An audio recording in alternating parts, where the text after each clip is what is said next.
Welcome to Meera story time.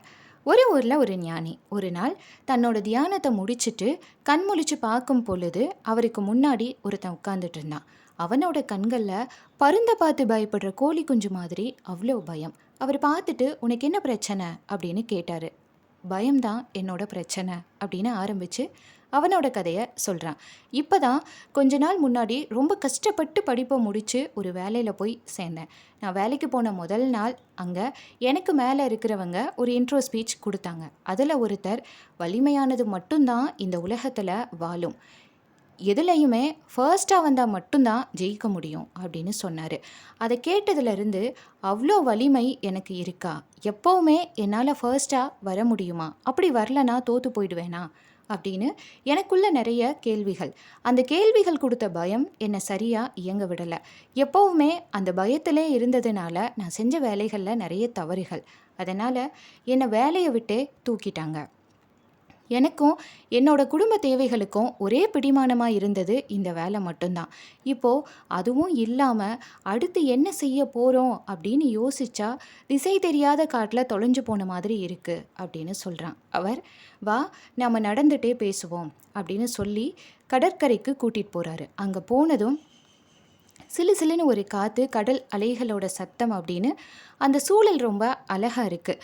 ஞானி ஒரு இடத்துல நின்று கண்ணை மூடி கொஞ்ச நேரம் அந்த சூழலை அனுபவிக்கிறாரு. ஆனால் அவனுக்கு அந்த மனநிலை இல்லை. கொஞ்ச நேரம் கழித்து அவர் கண்ணை திறந்து கடலை பார்த்தியா, எவ்வளோ பெருசாக இருக்குது அப்படின்னு கேட்குறாரு. அவன் அப்போ தான் நிமிர்ந்து கடலை பார்த்து ஆமாம் கடல் பெருசு தான் அப்படின்னு சொல்கிறான்.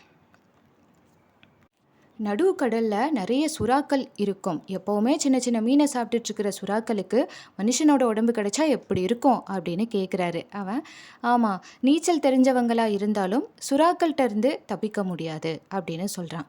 அதை கேட்டு அவர் அப்போது இந்த கடலை கடக்கவே முடியாதா, மறுக்கரைக்கு போய்த்தான் ஆகணும்னா எப்படி போவ அப்படின்னு கேட்குறாரு. அவன் நம்ம பிரச்சனைக்கு தீர்வு சொல்வார்னு பார்த்தா நம்மக்கிட்ட ஏதோ கேட்குறாரு அப்படின்னு யோசிச்சுட்டு ஐயா கடலை கடக்கணும்னா நீந்தி தான் போகணுமா என்ன, கப்பலில் போகலாம்ல அப்படின்னு சொல்கிறான். அவர் கப்பல் வாங்க காசு இல்லை, என்ன பண்ணுவ அப்படின்னு கேட்குறாரு. அவன் ஒரு படகு கிடைச்சா போதும் அப்படின்னு சொல்கிறான். அதுக்கு அவர் அந்த படகு சிறுசாக இருக்கணுமா பெருசாக இருக்கணுமா அப்படின்னு கேட்குறாரு. அவன் ஐயா சிறுசோ பெருசோ அது முக்கியமல்ல, அது படகாக இருந்தாலே போதும் அப்படின்னு சொல்கிறான். அவர் ரொம்ப கரெக்டாக சொன்ன, இந்த கடலில் மிதக்கிறதுக்கு துணிச்சல் இருக்கிறவங்க ஒரு கட்டையை பிடிச்சிட்டு மிதந்துட்டே போயிடுவாங்க, நீந்த தெரிஞ்சவங்க நீந்திட்டே போயிடுவாங்க, வசதி இருக்கிறவங்க கப்பல் வாங்கி சொகுசாக போயிடுவாங்க.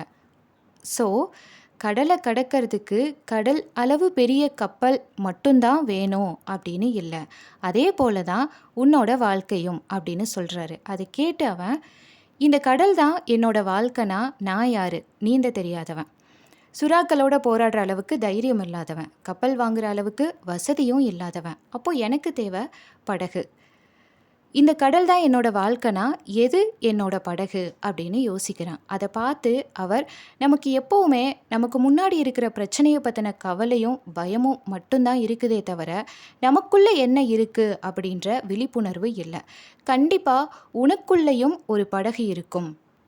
கடல் ரொம்ப ஆழமானது தான், நிறைய சுறாக்கள் இருக்குது, திடீர்னு புயல் வரும், எப்போவாவது சுனாமி கூட வரும். ஆனால் அதுக்கெல்லாம் பயந்தா கடலுக்குள்ளே பிரவேசிக்க முடியுமா? கரையை விட்டு கிளம்பும் போதே பயத்தையும் அங்கேயே விட்டுட்டு தான் கிளம்பணும். அதே போல தான் வாழ்க்கையும்.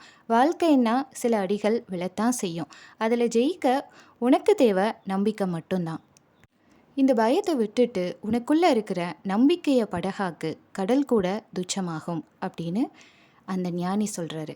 அதுக்கப்புறம்தான் அவனுக்கு அந்த கடற்கரையை அனுபவிக்கணும் அப்படின்ற மனநிலையே வருது. உலகம் முழுக்க நனைகிற அளவுக்கு பெரிய மழையாக இருந்தாலும் நாம் நனையாமல் இருக்கிறதுக்கு ஒரு சின்ன கொடை போதும். ஸோ எது நம்ம கையை விட்டு போனாலும், எவ்வளோ பெரிய இழப்பாக இருந்தாலும், பதிலுக்கு கப்பல் மாதிரி சொகுசாக இல்லைனாலும் அட்லீஸ்ட் கட்டு மாதிரி கண்டிப்பாக ஏதாவது ஒன்று கிடைக்கும். அதை பிடிச்சிட்டு கூட கரை சேர்ந்துடலாம்.